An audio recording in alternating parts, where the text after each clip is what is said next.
The second achievement is having our offerings in a compelling package. Now, if you haven't freelanced, or if you have, you'll know that when we don't know exactly what we offer or how we offer it or how to charge, it makes selling so much more difficult. So we really want to get this right. It sets the foundation, it makes our lives easier, and when we get it, it makes our sales activity more focused and more effective. First, we need to determine our compensation. What is it that we're going to charge? But before we can do that, we got to figure out how much is it that I want to earn. One of the most important starting points is to determine my annual income. And by doing that, I can sort of reverse engineer and figure out, what, how much do I want to earn per year, and then how many hours am I willing to work on a weekly, daily, daily, weekly, monthly, and annual basis. And by having an annual income and the number of hours, I can start to tally, okay, how much income do I need? How much do I need to charge in order to accomplish my goals? Knowing that we can't work, usually won't be able to work a 40-hour week for a variety of reasons, we're going to have to charge a little bit more to make up for that that extra time. By determining our annual income, it will set the stage for helping us get focused and to figure out how well we're doing and whether or not we're moving towards our goals. So one way to help us, break down, how much we want to earn, what were my bills, my expenses, how much would it look like if I add a little bit of margin so that I could eat out, I could spend, I could buy things without a lot of stress. I could also save a good amount of money. What did it look like if I could do all of those things? And so I came up with a budget, and then I also added a percentage for taxes and expected expenses and things like that, and ended up with an annual income that had these different variables, included in the process. And I was able to determine an annual income that I needed to earn as a freelancer in order to fulfill in my personal obligations as well as my personal goals and aspirations. And then I also realized, for me, freelancing is a bit of a transitionary period. It's a stepping stone towards some other things that I want to be doing. And so I didn't want to be monopolizing all of my work time during the week. So I wanted to have a little bit of 10 hours a week where I could work on side projects, where I could do other things. And I wanted to build in some margin so I could have time to work on these other projects that I had a personal desire or aspiration for. And so I needed to figure out how do I earn the amount of income I need in 20 or 30 hours of paid projects per week so I can spend 10 or 15 on admin type stuff as well as relationship building and some of my side projects. So I ended up, taking that and building it into my formula as part of determining how much I wanted to earn per year and how many hours, I was willing to work per week and per year to be able to both accomplish my and personal financial goals as well as my personal time goals, and really came up with this income and then this number of hours, and then I was able to merge those two together. Regardless of whether or not you're going to end up charging hourly or a fixed fee, this exercise is super important because at the end of the day, we spend a certain amount of time and we earn a certain amount of income. And as just a calculation, we have a certain hourly rate. And so it's helpful for us to just understand what that is and how that's playing into our goals. And so once we've got that figured out, then we can decide how do we want to charge. Do I want to charge our clients on hourly or a fixed fee, or do we want to do something different? And so there's a lot of pros and cons, both for a fixed fee. For a fixed fee, when you do a set price, it means that the client's committed to that. I've ideally got a set process that I follow to fulfill that service, and there's the possibility that I could actually earn a very high hourly rate because I can accomplish this process and finish this project in an efficient amount of time, and so my profit margin can be much higher. The downside is, if a project goes over and I don't have a system or I don't have the proactivity to address it, I could end up at a loss. I could end up losing money, or I could end up at a very low hourly rate. It also creates an incentive to get the most amount of work done in the least amount of time possible, which in some cases is a good thing, but in other times when things need to be more thorough or when things are a bit more chaotic, it's very difficult to follow that type of process. So on the flip side, you have hourly, and hourly is great because it tends to be fair. It's you end up charging the time that you spend, and you end up getting paid for the time you spend. And so the more you do, the more you get paid. The less you do, the less you get paid. The challenge with that is, clients don't know exactly what to expect. They don't know how much that they're going to pay for your services, so they can get a little anxious. They can go, oh, I don't, hourly rate, what if you spend 100 hours and I didn't, and it doesn't actually help us. And so there's a little bit of anxiety there. But there are ways around that. There are ways you can kind of establish a system to help mitigate some of those weaknesses, regardless of whether you do fixed rate or hourly. You can build a system around it that maximizes its strengths and minimizes its weaknesses. And that's exactly what I've done. So I ended up deciding, because of my personal goals and aspirations and what I was trying to accomplish, I realized hourly was going to be the best fit for what I was trying to do. And so what I ended up doing is I built a system called the Batch Action Management System, BAM. And really what it is I work in batches of 10 hours at an hourly rate of $85 an hour, and I make sure that I do two communication checkpoints and a cap checkpoint, or an ending point is what I call it. And really what this does is it tells the client, hey, you're committing to $850 and I'm going to spend 10 hours of his time and you're going to get at least two communication updates, and at the end of the 10 hours I'm going to stop. And so those communication updates asked as a way for you to redirect my efforts, change priorities, refine what I'm doing, and the cap acts as a pause, stop, or continue decision point checkpoint for you, or as for my customers. And this allows them to really, I think of this as a steering wheel, gives them a steering wheel of my time and my efforts to make sure that I'm going in the right way. But at the same time, I'm a self-driving car and I can go in directions that I think are best and wisest. But I also give the opportunity to my client to redirect me where they see fit, where they see is appropriate, and there are things they see in their business that I don't see, and sometimes it's necessary for them to be able to do that. So this batch action management system, it really allowed me to have an hourly rate, mitigate against the weaknesses, and maximizes the strengths. And I created a system that allows me to operate as if I'm a member of the team of this company, but still remain a freelancer. It also really helps set the stage or the foundation to help me have an ongoing sustainable income source, and really shift from this project mentality to really an ongoing recurring type of service role. And the batch action management system does just a terrific job of that. All right, three more things we want to dive into as we talk about offerings and a compelling package. Is first is understanding who is our client. Who are you working with? For me, my target client is a company who's in a bit of chaos. They operate like they're in the Wild West. It can be chaotic in a sort of in a positive growth way, but it could also be chaotic in the sense the ship is going down, we need help.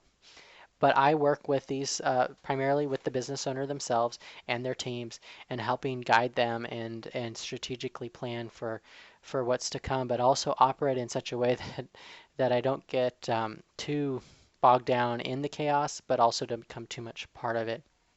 And really, when we think about the vision, one of the things we want to think about is what is our vision for our client? What is it that we've done when we've finished the job, when we've arrived at the destination, when they've concluded their journey with us? And for me, it's about me helping them take the chaos and putting in order. It's about going from reactive to proactive.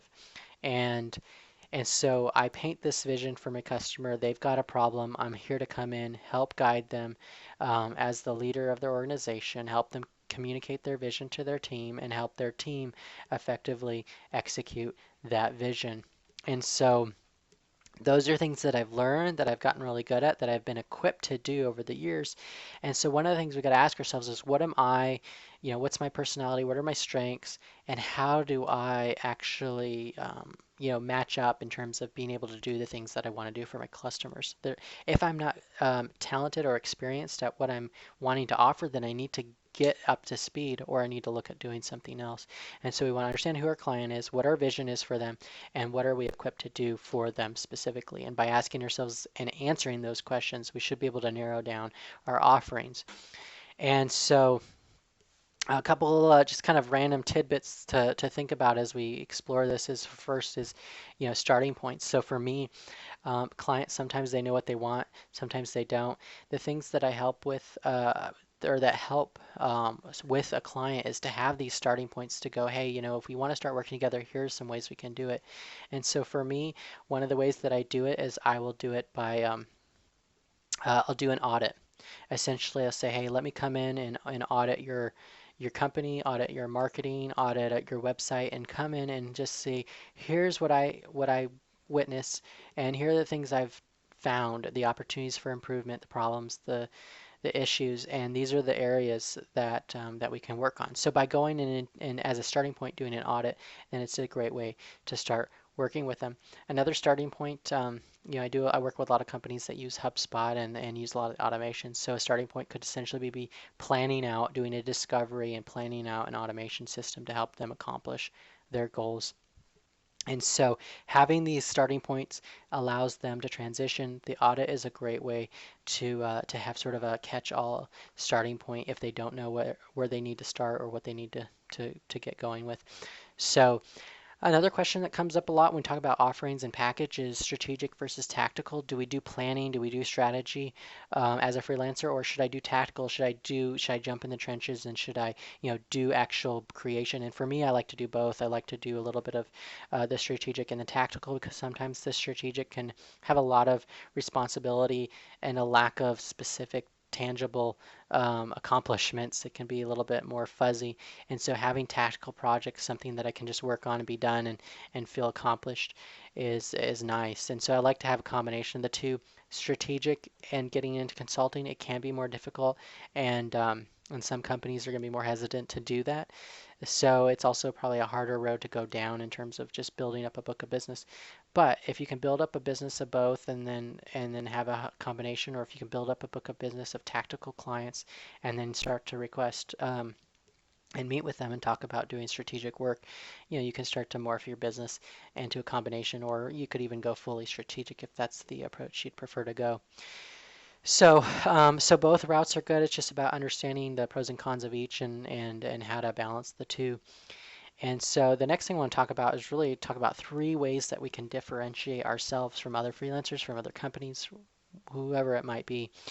The first is understanding that our story differentiates us. Our story differentiates. So I'm a freelancer, or excuse me, I'm a former business owner, and I'm a son of a business owner. My grandfather was a business owner, and my great grandfather was a business owner. Like I am at least four generations of business owners, and so I work with business owners, and I was one, and so I have this unique story that helps me align with my customers. And so you have a unique story. I remember one customer I worked with, he was a home renovation, redesign, design, home remodeling and things like that. And he was a former chef and he did a kitchen remodeling. So think about that. Well, like who better to have design or redesign your kitchen than a chef? And he's going to know the kitchen, how it works, how to maximize it and make it as efficient and effective as possible. And so that's a neat story. And you've got a story. We all have a story. And that story can aid us. And we got to figure out what that story is and how it contributes to our unique selling proposition. The second thing that differentiates us is our faith and the vision that we have. What is it that we believe is possible for us and our customer? What is it? Where do we believe we can take them that they don't even believe or they're skeptical about? I have a client that I'm working with, and we're doing some really neat marketing. We've got a lot of strategy and actions moving along. We've been working for a few years and really moving towards this really neat place in terms of the success and sustainability that he has. But along the way, he gets concerned, he questions it, he challenges it, he's worried about it. But we're moving, and we continue moving. He trusts me, and we work through those moments of doubt and help reassure him. But I believe in this vision and this destination and that we're going to get there. And and many times I have to believe when he doesn't. And and so I've got a vision for this customer and for where we're taking his business, and you've got to have the same thing. And you got to be able to push through those difficult challenges that they may bring up, and they may, we're trying to carry them to this wonderful place, and they're the ones dragging and screaming, um, and so we really got to understand what the vision is, and believe that we can get us there, and us being us and our client. So that's the second area of the way that we can differentiate. And the third is doing hard things. It doesn't make us unique in all senses, but doing hard things is hard, and so less people do it. And so the more hard things we're willing to do, the more likely it is that we're going to be different from those around us. So figure out what those hard things are in the areas that we work and do them. And so once we've got those pieces figured out, we know what we do, we've kind of come up with a compelling way to present it and position it, then we've got to publish it. We've got to get it out there. We've got to put it on our blog, we've got to put it on our Facebook, our LinkedIn. We've got to get it out there so people know that's what we do. And there's a lot that goes to that, but we also need to make sure that we start to build and promote our personal brand. As a freelancer, it's us. Now, some people may want to present themselves as a company versus a freelancer, and there's pros and cons to both approaches. But at the end of the day, however you do it, I would just recommend that you be direct and transparent about it. Don't try to pretend that you're this big marketing company when you're just you. You can still present yourself as a company, but present yourself as a individual as an individual in that company. And so start to build your personal brand, blog, write, do the things you need to do, and start to grow your business. So again, we want to understand, when we talk about our offerings and a compelling package, we want to understand who we are, what our strengths are, how we can help our customer, who our customer is, what our vision is for them, how we're going to get them there. We make sure that we publish what it is that we do, and then we promote that what we've published, and as well as our personal brand, so that people can find us, they know about us, and make it easy for them to do business with us should they choose. So that's our offerings in a compelling package. Let's dive into the next one, which is building a steady stream of paying clients.